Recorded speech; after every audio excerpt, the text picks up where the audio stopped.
Well, NASA has cleared the shuttle Atlantis for landing tomorrow morning, I think about 6:41, despite astronauts spotting 3 new pieces of debris floating in space. This is one day after the discovery of 2 other mysterious objects. Kim McIntyre is down at Johnson Space Center, and she has an update for us. Hey, Kim.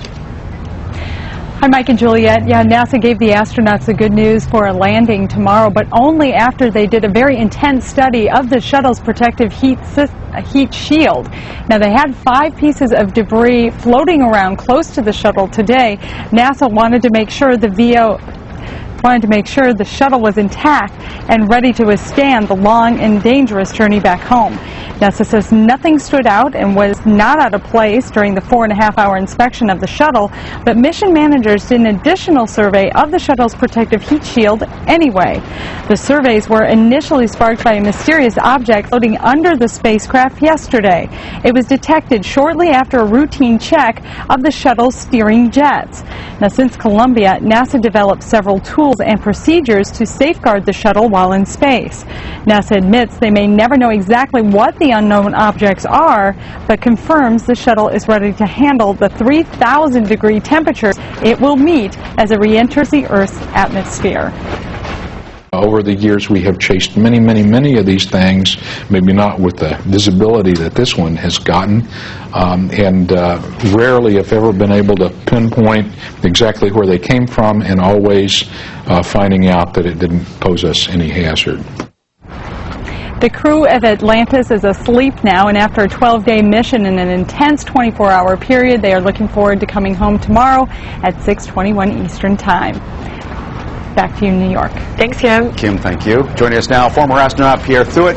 Pierre flew on 3 shuttle missions, and thank you very much for being here. No, the audience is going to win. We're talking about this. Ask the question, Mike. Ask the question. No, my contention is there's as many as 10,000, 12,000 pieces of junk up there floating around. You're going to see some of it.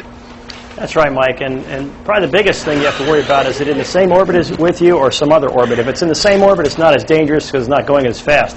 It's in another orbit, and it hits you at, say, twice the speed you're going at, say 35,000 miles an hour, can cause serious damage to the shuttle. So what could these things possibly be? I mean, a lot of people are writing in saying...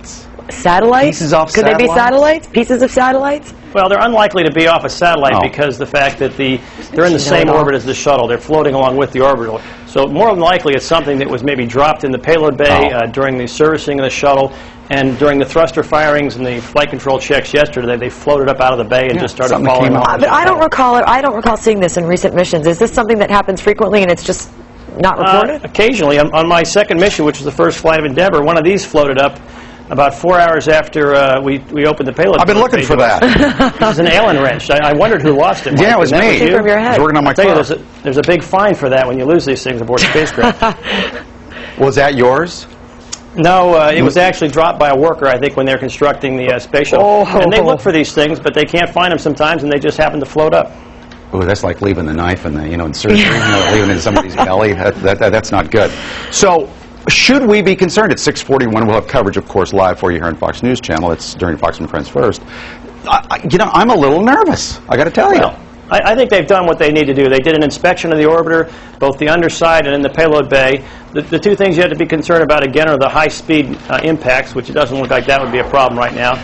The second thing is it is a piece of orbiter that's critical hardware that you need to operate, say, the payload bay doors and to latch them down. And I seriously doubt that's the case. So the thing is, they're not going to stop trying to figure this out once the orbiter lands. Yeah, I got a they'll question. come back and they'll try to figure it out. Pierre, I want to jump in because Julia had a better question, but I want to jump in here. So, okay, if there was trouble, could Atlantis get back to the space station? Do they have enough fuel to do that? And if they do, the Soyuz is already in their parking spot. Who would they have to back out and get out of there? Well, there'd probably be about debate what to do, but certainly they have enough fuel. And the Soyuz may have to go to another docking port, and they might just have to have the Soyuz go. Oh, there's more than one docking port on the station? There's more than one, but they might not be in the right position. Get with it. Well, I didn't know that. So you're not concerned at all about re-entry? You think this is going to be a smooth? Yeah, I think it'll be a smooth entry. I mean, they've done all the things that they need to do to make sure that it's going to be fine. And as always, they're trying to be very careful and very cautious and very conservative.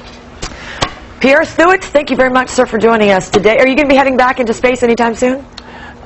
Only if they have another Space Cowboys movie, the retired astronauts get to go in space. I'll be hoping to get one of those roles. You look like a kid. You look like you got dozens of years ahead of you.